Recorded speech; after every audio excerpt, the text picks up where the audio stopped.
Well, guys, strep throat.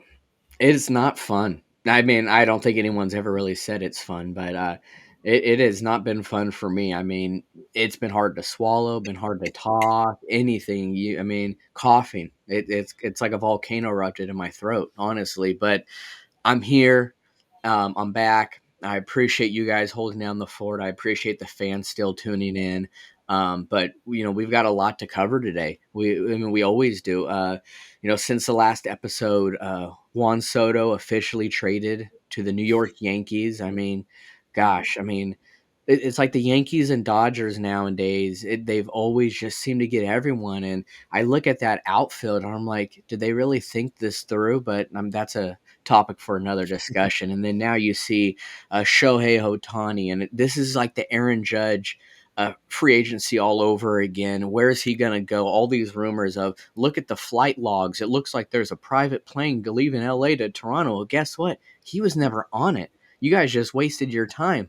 But then, dun dun dun. Is he really at home? Who knows? I mean, that's just how rumors are. I feel like I'm in the black top in middle school hearing rumors of, you know what, James kissed Jessica. This is just rumors, guys. But that is just that's just what we've succumbed to, and it's just crazy how these things work. But I'm back, and this here is Total Sports Talk Beyond the Lights. I'm your host, Matthew Raridan, and beside me are my co-hosts here, David Street What's up, guys? and Ed Smith. Welcome, y'all. Last night we had a football game, I'll say, and I this one it does hit me a little deep, more of an embarrassing way, but just as a football fan, I don't really know what's going on with this Pittsburgh Steelers team, and this is all fan bias aside. This Pittsburgh Steelers team just doesn't look right. There's something wrong there, but ultimately, the two-win Patriots came into Pittsburgh and won 21-18. And guys, it was a history was made yesterday, and that was one of the lowest over unders in football. I mean, it was, what was it, 30.5, something like that. Uh, and it hit before halftime. I mean, that's just how unpredictable these two teams are this year. It was a prime example. The reason why that number was so low, and well, they hit it before halftime. But yeah, like I said, guys, this Steelers team, they just look unrecognizable, and this Patriots team, Bailey Zappi. I mean, I was impressed with him the first half and how he handled things. With that being said, though, this Steelers defense is well, not really the best as they have always been known to be. T.J. Watt is phenomenal, although he didn't have any sacks. His presence still becomes a big thing in any game because of his pure talent that he has. But needless to say, 21-18 Patriots, big shocker to some. To some, it wasn't. But I want to ask you, Ed, how does this go with Bill Belichick? I mean, with this season going forward, was this a big win? I think it was a win that really didn't go one way or the other for him because at this point, part of the reason why I think he is still going is he is chasing that Don Shula record of 347 wins. He's at 301 right now. I don't think at this pace he's going to make it to 347. Uh, but Robert Kraft has always been very loyal to Bill Belichick, but in the end, he has a football team to run. So he's got to kind of look at those decisions. Do they need to be made? Because let's be honest here. Bill Belichick has about the same win percentage since Brady left that he had when he was in Cleveland. You know that. Right now he's at 444. His winning percentage in Cleveland was 450. So the difference is, that all-time quarterback, the GOAT, the TB12, however you want to call the guy, you know, because his style is to let the offense do what it needs to do, and then he will take care of the defense by plugging the holes with value added players. Well, guess what? There's holes all over that boat, and it's going down faster than he can plug. And he's not going to be able to find those types of players that he used to when he doesn't have an offense that is going to win despite the players that he's bringing in. You know, when you look at the quarterbacks that they're these players that he's bringing in have to look up to, they've started Cam Newton, Brian Hoyer, Mac Jones, and Bailey Zappi. Those do not strike fear in the hearts of men. You know, back when Tom Brady was there, you saw all pros all over the field, and Tom elevated their play to get them to that all pro status. So far, since he's been gone, there have been three all pros. One of them's a punter, Jake Bailey, Gunnar Ozewski, and Marcus Jones. Who are these guys? I've never heard of them, but here they are. They're in the Belichick system, but Belichick's the greatest coach of all time. Well, let's simmer down just a little bit because he does need a situation to roll into that is going to help make him successful because he's not doing it being the GM himself.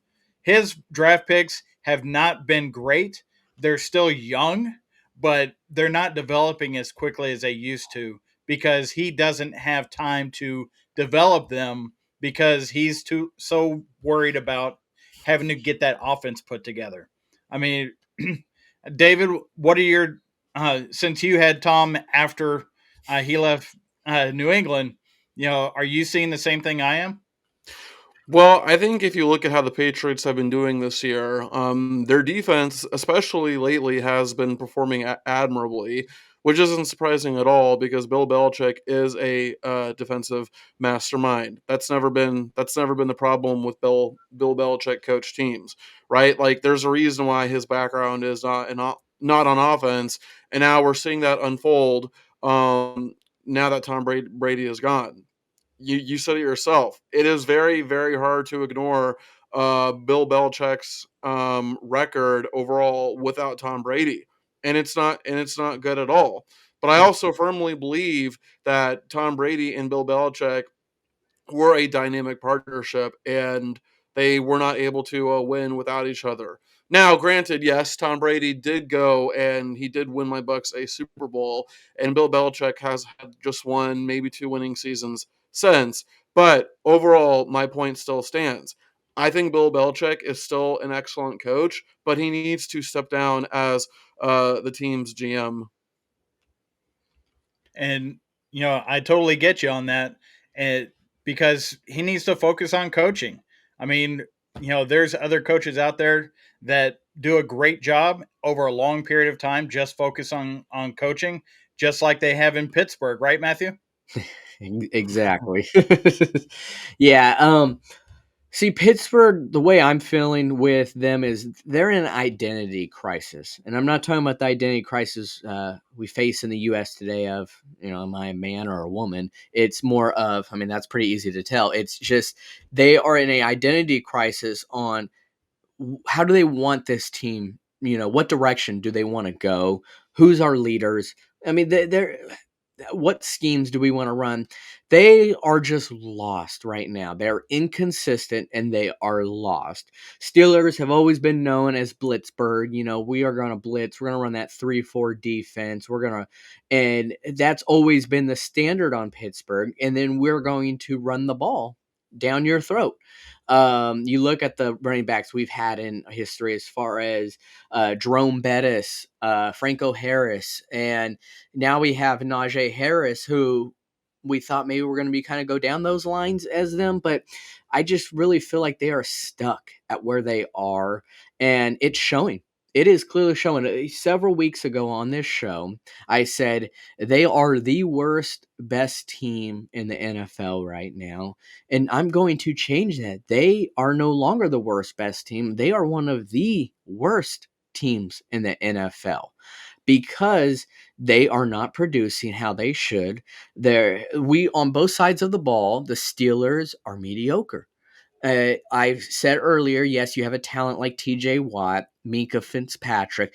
There is talent throughout the entire team, but they aren't putting it all together. You are seeing receivers giving up on plays. Just a couple weeks ago against the Browns, Deontay Johnson fumble right in front of him. What'd he do? Just stood there and watch.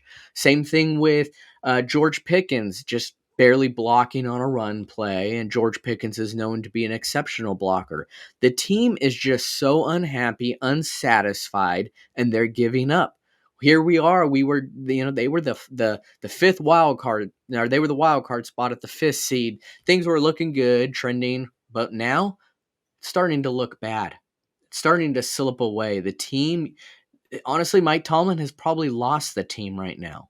That's what I am seeing with this Pittsburgh Steelers team is I think they're just losing faith within Mike Tomlin. The decisions he is making on the as far as on the field goes. And I get that he wants to give players like Mitch Trubisky the benefit of the doubt, but just didn't look good last night. He hasn't looked good as a Steeler. And I just don't think that they really know where to go from here. They had Big Ben for all these years. So this is kind of a gray area. They aren't used to this, just like the Patriots are experiencing right now. You had Tom Brady for all those years, did many great things for you. Now you don't have him. You miss him. You love him, but he ain't coming back. Well, Big Ben's not coming back. So now you have to move on. You need to make changes. Well, the Steelers are struggling with those changes, but I think that they do need to make changes, but it may not be need to be as far as complete overhaul. As I mentioned, they have the talent. Um, and they could use that talent, to the best of their ability. They just need to figure out their identity and how they want to work things. I think that coming in this next offseason, they are going to need to find an actual offensive coordinator. They did fire Matt Canada, and now they just have an interim right now and an interim play caller. But they need to find an actual offensive coordinator. They need to fix that issue. And well, I don't know. Something may happen with Mike Tomlin. I don't know exactly, but Mike Tomlin has done great things, but he's also done some things that make you scratch your head. So I think that they do need to make changes. I hate to see this because they are my team, but the Steelers have always had a standard. They have always been there. They've always been near the top. And to see them fall like this is tough to see as a sports fan and as a Steelers fan. So I do think they do need to make some changes, but it doesn't have to be major changes as far as a lot of players, just maybe a couple because we do have the pieces. We have a lot of young players as well. But that's how I feel about the team itself. I mean, you guys kind of feel the same watching from the outside looking in. Well, with Tomlin being there so long and going with that streak of so many years of not having a losing season, a lot of that, after that first, I want to say 6 years it was, he hasn't been back to the Super Bowl. 2-1 in the Super Bowl those first 6 years, but it's been slowly declining as you go further down the line. He's still winning games. He's can coach like nobody else. He's a great coach, but when you start messing with the longevity of being in one spot, sometimes there can be a stagnation, especially when you're having to change over rosters as much as you do when you're dealing in the salary cap era, like you are with the NFL since 1993. So that I think that there's room for him to maneuver. It's not going to be something imminent about making any kind of move in the coaching staff, but when you're talking about the comparison between these two, David, which one do you think keeps going? Oh, this is an easy choice for me. Mike Tomlin, and it's not even close. And here's why. Bill Belichick is 71 years old. Mike Tomlin is 51 years old. Bill Belichick has 6 Super Bowl rings to his name. Okay, he can retire right now. He is a first ballot Hall of Fame lock. He has nothing left to prove. And you said it yourself. Mike Tomlin has not had a losing season. He's never had a losing season. You know, I acknowledge, especially you, Matthew. He's made some decisions that make you scratch your head.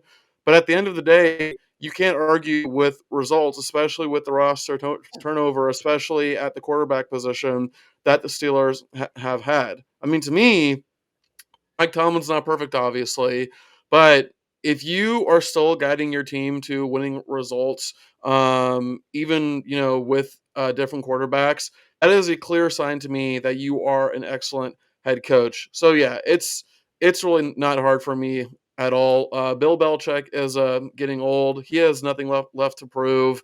And frankly, I think Belichick would retire before Robert Kraft ever got the chance to fire him.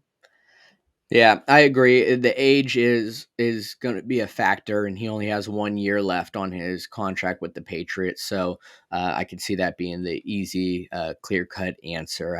I just can only think that when it comes down to they're both their Hall of Fame ceremonies, because I feel like Mike Tomlin will be in the Hall of Fame someday as well. But Bill Belichick, I feel like his statue has to have the sleeveless sweater on there, and then I feel like Mike Tomlin's statue should be the one against the Ravens when he was out on the field and Jacoby Jones was running the kickoff back and he was playing dumb like he didn't know he was there. That to me is the most Mike Tomlin thing ever, and I love it. I there's just it's dirty, but I just love it because how clueless he looked, but he knew damn well what he was doing, watching the screen up top. I mean, it's just one of those plays that will forever be talked about. But yeah, guys, it just that Steelers Patriots game was just yikes. But there are some other actually intriguing games possibly this week coming up. And the game I want to cover here, all I could think of is an Aerosmith song, and that is the same old song and dance, and that is the Seahawks against the Niners. I covered this game on Thanksgiving, and it's going to be the same old song and dance. The 49ers are back, guys, and it doesn't matter if the Seahawks bring Richard Sherman back. It doesn't matter if they bring Marshawn Lynch back. It does not matter who they bring back to this team. The Niners are going to murder them. The Niners, guys, are one of the best teams that I have seen in a long time. I've said this time and time again. When you want to see a complete team in the NFL, you turn on the 49er games. And growing up, I despise the Niners. I'm still not the biggest fan, but I am a football fan and I appreciate greatness. And that is what Kyle Shanahan is doing with this 49ers team. People thought, well, once he lost D'Amico Ryans, things weren't going to be the same. But guess what? They're still the same, if not better. That's just how well of a coach he is. Of course, everyone's always going to give him crap for the choke in the Super Bowl. Why didn't you run the ball? You were up 28-3. Come on, Kyle Shanahan. But no, he has redeemed himself with this 49ers team, and he will not say he redeemed himself yet until he wins the Super Bowl, but he's almost there, guys. I just feel it with this Niners team. But the Seahawks do have a good team. I love what they have there. I really do. Geno Smith has just really resurrected his career since he has been the starter there, and I absolutely love that for him. And with DK Metcalf there and Tyler Lockett, they have a great group there. It's just when it comes to the Niners, well, you just there's nothing you can really do about it. And the NFL, as we know, could be unpredictable. Last night we saw a 2-win team beat the Steelers, but anything could happen. But at the end of the day, I do think the Niners are going to take this matchup pretty easily. And Brock I think Purdy. I think it's very interesting that you say you grew up hating the 49ers because didn't you grow up in the San Francisco Bay Area? Yeah, Were the fans annoying? Uh, yes. So see where Ed hears the whole Weedham boys and the Niners, all you hear is bang bang Niner gang. It's the most annoying thing ever. And then I grew up near as well Oakland with the Raider fans. Don't get me started with them either. I mean, uh, I went to a really quick. I went to a Raiders game. They were playing the Steelers, and it was in Oakland. And this is when the Steelers had the killer bees. This is when they were on top. They were elite. We lost that game, and the Raider fans had always had a bad rap. They are vicious. They're violent. Anything you could think of, that's who they are. And we lost the game, and honestly, didn't get much crap at all. I had we My whole family was there. We had our Steelers stuff on, probably because they were happy because they won. Get that, but they were not that bad. But Niner fans are pretty bad. They're pretty ruthless, and a lot of them are bandwagon fans. I'm just gonna let you in on a little secret, kind of like the Golden State Warrior fans when they were relevant. They just came out of the woodworks. But yeah, so Niners, though, like I said, respect where it's due, and the Niners are a great team, and I think that they'll win this game pretty easily. But we've got another matchup that has been kind of a staple in the AFC right now as of late, but things have changed a little bit this year. But we got the Bills at the Chiefs, guys. This is at Arrowhead. It's going to be loud. Bills Mafia, Chiefs Kingdom. David, how you seeing this game?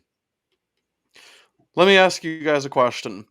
If I told you that a team was top 5 in passing yards, top 10 in rushing yards, and top 5 in both scoring offense and scoring defense, what would you think their record is? I'd probably say only 2 losses. Well, since you're asking the question, they've got to be out of the playoffs. Yes. The numbers that I just threw out are the numbers of the Buffalo Bills, but despite that, they are 6-6. The Buffalo Bills might be the most dominant average team of all time. And like this is the same old song and dance with the Buffalo Bills where they just put up ungodly numbers and yet they're just, above average, slightly better than above average at worst as a team, right? Um, and I think a lot of that, bless you. Thank I you. think, yeah, no problem. I think a lot of that comes down to coaching. Now, I think Sean McDermott is a great head coach overall, but you cannot tell me that this has been his best coaching job with the Bills, and of course with his recent comments, resurfacing, the Bills are dealing with a huge distraction. And of course, it also doesn't help that Josh Allen has had at least one interception in his last 8 games, so that doesn't help things at all. Now on the field, the Bills are getting a boost when Von Miller comes back, and he's only going to be playing in his third game.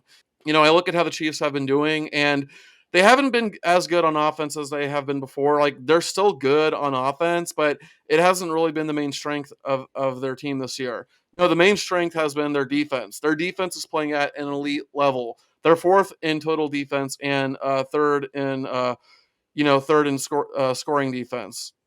And this game is at home, where the Bills have a terrible record on the road. But you know what? I'm actually going to take the Bills here. You know why? Because the Bills have not had a record under 500 through 13 games since 2018, and they are in grave danger of facing that. And if the Chiefs lose, they'll go down to 8-5, which is not ideal, but it's not terrible. And I just think the Bills are going to be a more desperate team in this case, right? And as I have talked about before, despite the Bills' record, they have some of the best numbers in the NFL. They are the most dominant average team in the NFL. You can't really argue against that. But Ed, do you agree?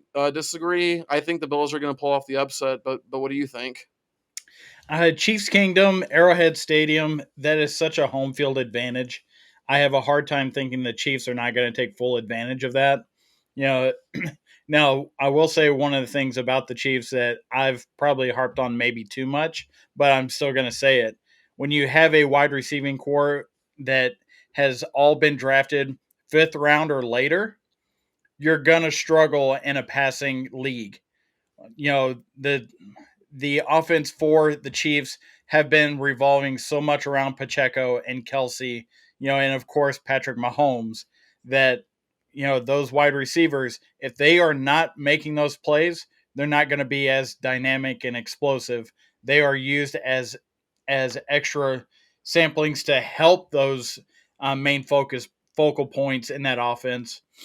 But in this game here, we saw it, last week with Josh Allen. He will put you in every game, and he can take you out of every game.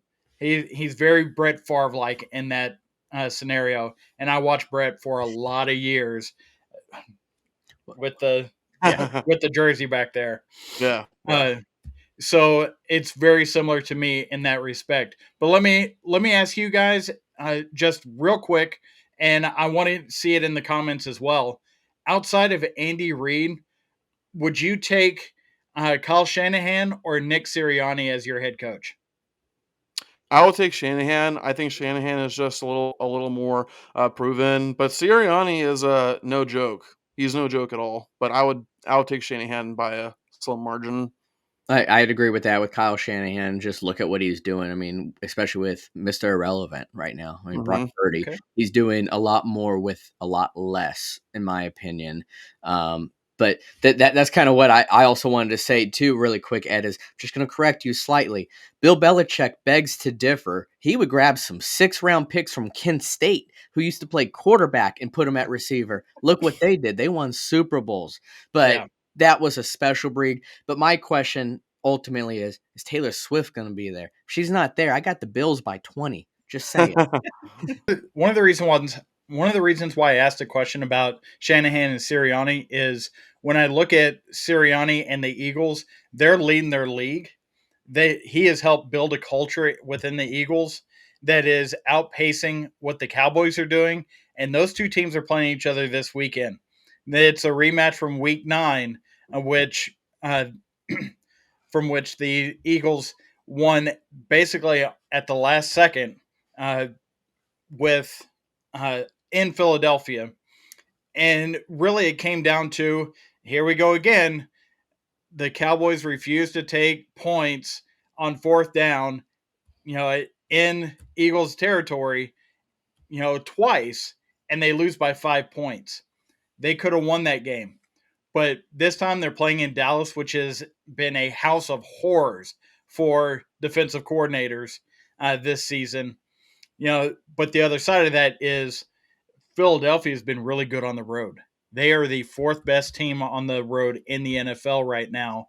Going into Dallas Sunday night, and it's going to be a clash of two teams that just want to pound each other and bleed the clock.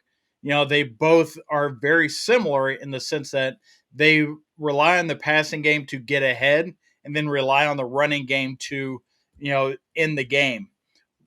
Philadelphia does a little more conservative running, with the tush push and very much in between the tackles. Dallas is using more of the outside zone, some of those screen passes, a little more aggressive run game to do the same thing. But overall, you're going to see a game in which if one gets ahead, the other one's going to come back. That's just how these two teams have been playing each other for years now. And with this recent resurgence of Dak Prescott, that Mike McCarthy has adjusted his offense finally to uh, to give Dak some options that just weren't there. He was having to read too deep into the coverage to find his options. He's doing it much easier now, and CeeDee Lamb is emerging as one of the top wide receivers in the league. So defensively, I the Eagles, they are stout, they are stable, and they just got Shaq Leonard from the Cowboys. And wow, what a week for that to happen. to go back into Dallas.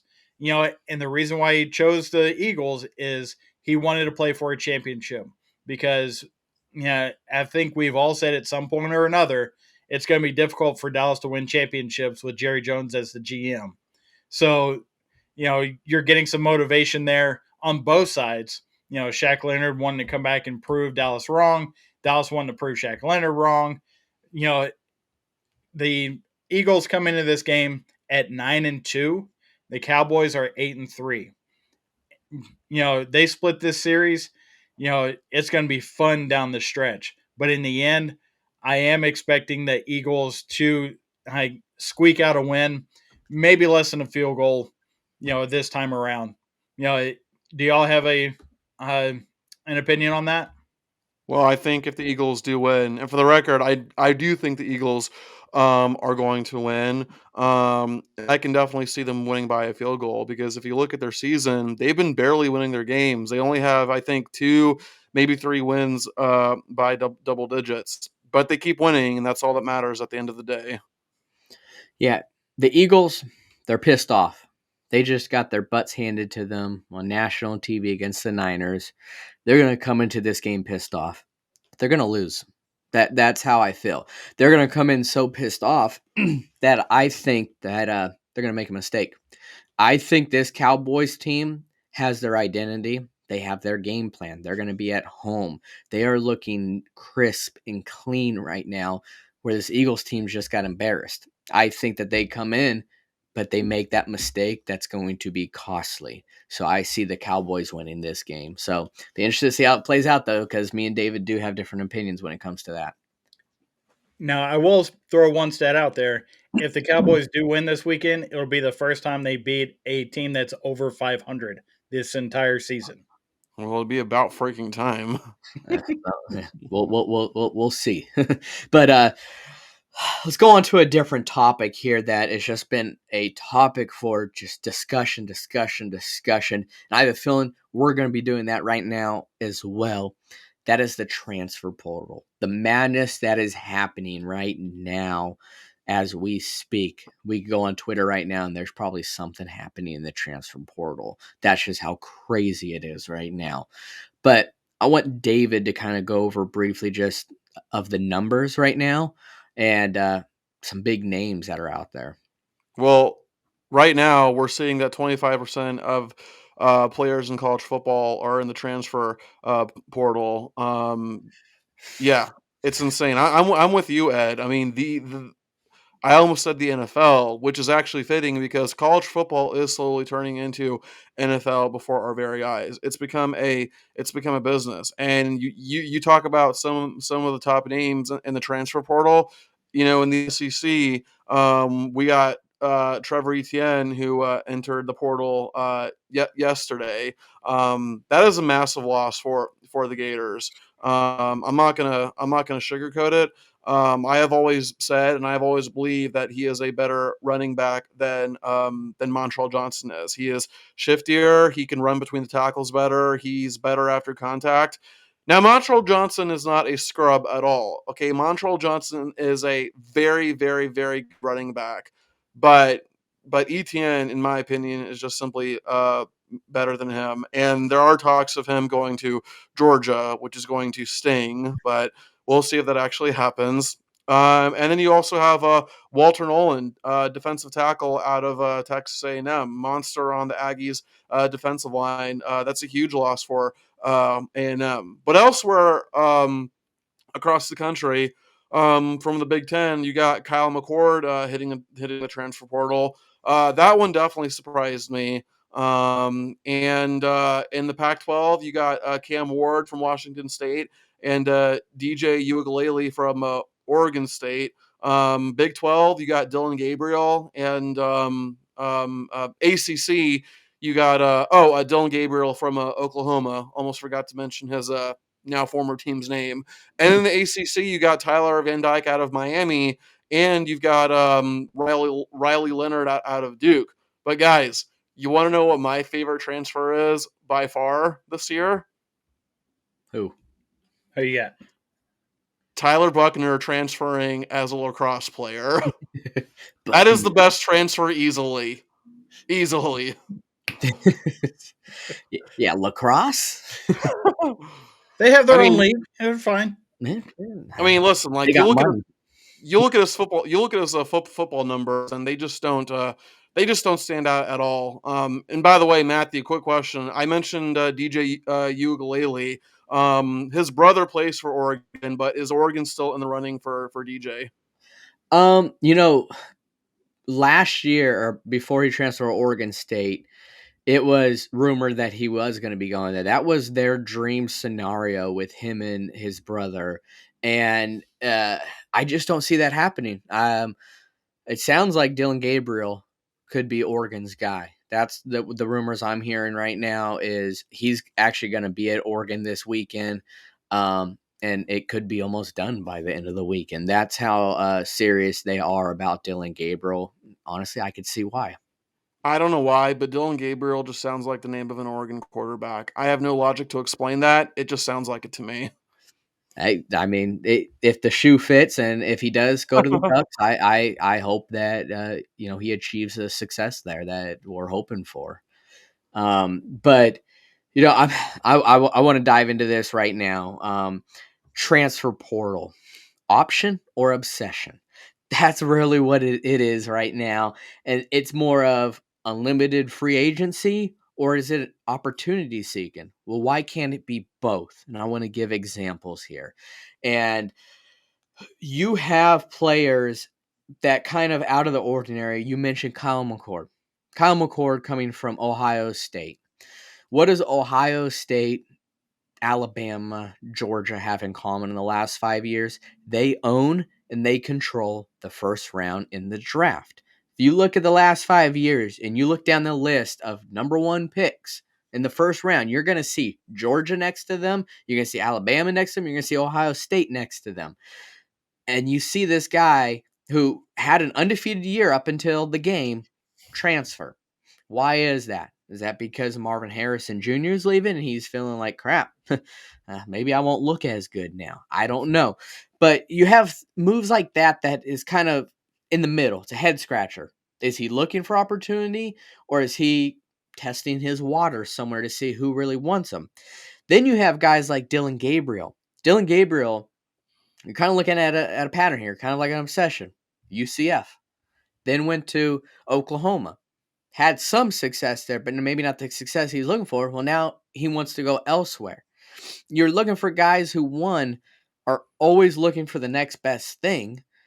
And then you're looking at players like Jaden Daniels, was at Arizona State, did great at Arizona State, but did you really hear of his name as much at Arizona State? Especially with that schedule they had in the Pac-12, you wouldn't hear from him as often. So he went to LSU. Now everyone talks about Jaden Daniels, talking about how he's probably going to win the Heisman, and now he's in possibly the first round draft pick, all because he transferred to a school that's going to propel him. But there's one guy that I want to talk about here, and we mentioned his name earlier, guys. That's Bailey Zappi. Bailey Zappi was at a no-name, low-tier college before. Never, to be honest, I don't even remember the name. But if I said it, you wouldn't even know the name. He transferred from that college, went to Western Kentucky University, and set all these college records right after Joe Burrow. Joe Burrow got drafted in the first round. Bailey Zappi, though, drafted in the fourth round. Bailey Zappi never transferred there. He's never playing in the NFL. So there are moves like that you are seeing, like Bailey Zappi, who made a very smart move for an opportunity. And it made just enough of a name for himself to catch Bill Belichick's eyes, who eventually drafted him. So there are different things within the transfer portal that you are seeing a bad rap for because people are just kind of addicted to it. They're obsessed with it. They are looking for the next best thing. But then you have people that are really trying to seize that opportunity, such as Michael Penix Jr. Look at where he's at. He's in the college football playoffs now. There are quarterbacks like that. There are players like that all around.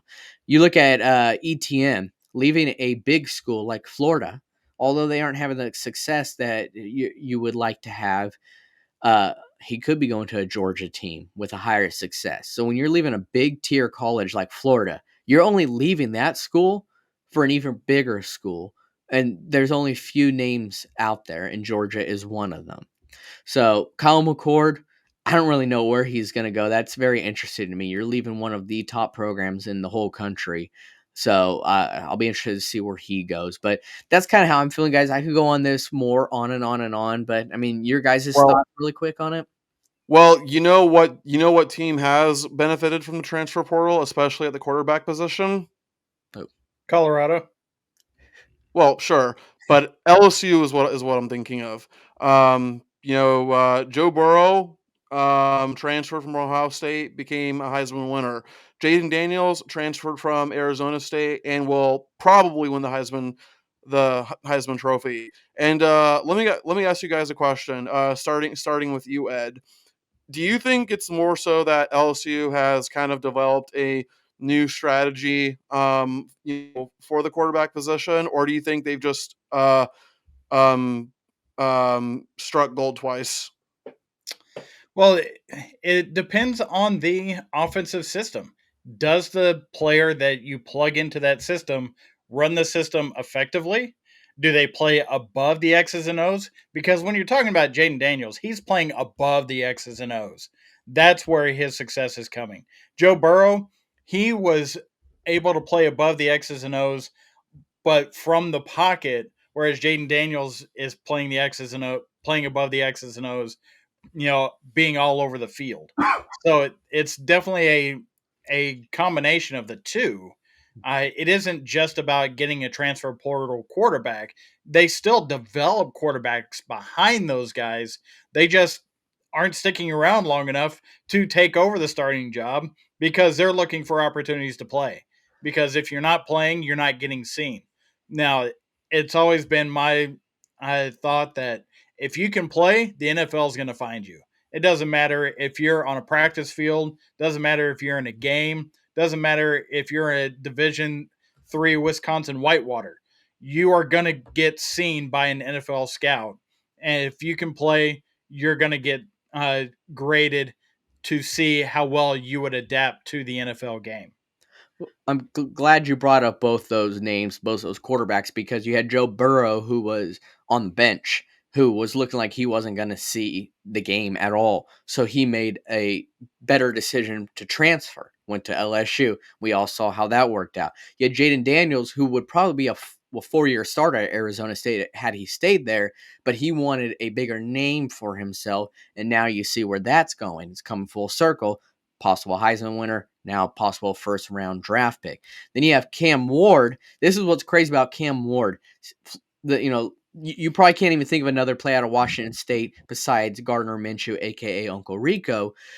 But you have Cam Ward, who hasn't even chosen a team yet, and they're already saying look for him to be top 3 in Heisman next year. And look for him to possibly propel himself to a first round draft pick. He hasn't even chosen a team yet. That's what's crazy about that, is that it don't even matter now to these people where he goes to. You bring up the X's and O's, like Ed said, doesn't even really matter because where he goes, they're already expecting him to put up numbers because he's like Jaden Daniels. He will put up numbers. Just crazy to me. But Ed, I know he has his opinions about kind of what transfer portal, kind of what needs to happen. So, I really want to hear what you have to say, Ed. Well, when it comes to the transfer portal, it's the wild, wild west.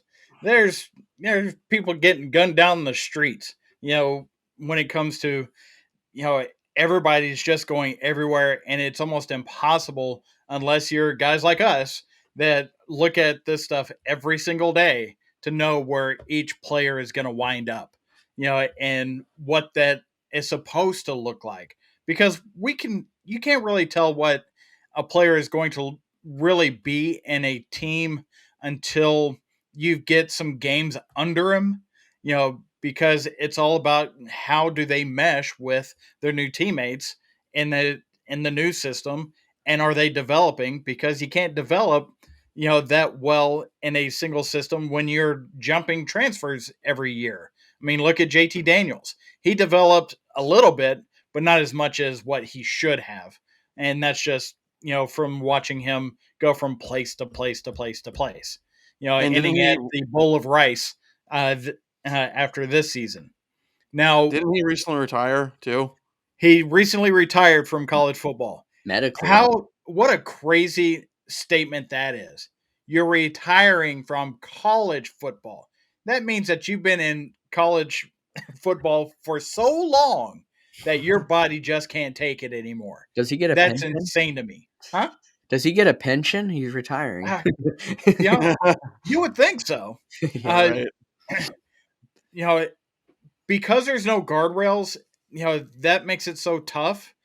But in my opinion, we need to have college football adopt at least the baseball rules when it comes to players moving teams. At least 2 to 3 years, have those attendance limits met before they can have one of those transfers. And in my opinion, you should be able to get two. You should be able to get a hardship transfer. That is going to be if a coach gets fired while you're still there, and you've done your 2 to 3 year limit. If the coach gets fired or moves on to a different team, you use that hardship transfer to follow him, go wherever you want, to get out of that school.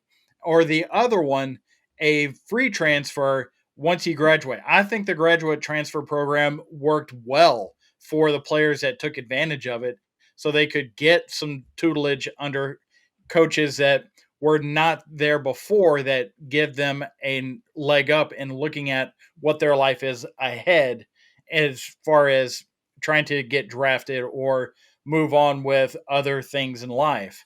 So, having those things, I think helps put some guardrails up. And when you're talking about having players be at a program within 2 to 3 years, that also helps with NIL because those NIL contracts that these students are going to have to start signing, the administrations need to have some assurances for the money that they're shelling out for it. Cam Ward's going to get more than $1 million, whatever school he winds up going to. Well, you know, if that if he gets that 1 year and then somebody tells him, oh well, if you go to, say, just pulling a name out of that, Ohio State the following year, you get $2.5 million. Well, what happened to the $1 million that, let's say Auburn gave him for that one season? Does he just get to up and run with that? I think that's stupid, and I think that is a detriment to college football as a whole. But that's just my opinion on that. Well, I definitely, and I've said it before on this show that I definitely do think that there needs to be rules within the transfer portal. Like you shouldn't just. The idea of just transferring because things didn't work out for you, like that is just so unbelievably soft to me. It's like you're not willing to put in the work because things aren't going your way. Now I think exceptions can and should be made, like if your coach got fired and the new coach comes in and his coaching philosophy doesn't mesh with your playing style at all. I get it. Okay, exceptions can be made. But the idea of just transferring because things aren't going your way, man. Like I don't get that at all. Yeah, there's a saying in recruiting: the recruitment before to get the player to the school is about the player. When that player comes on campus, it's about the coach. The player doesn't matter at that point.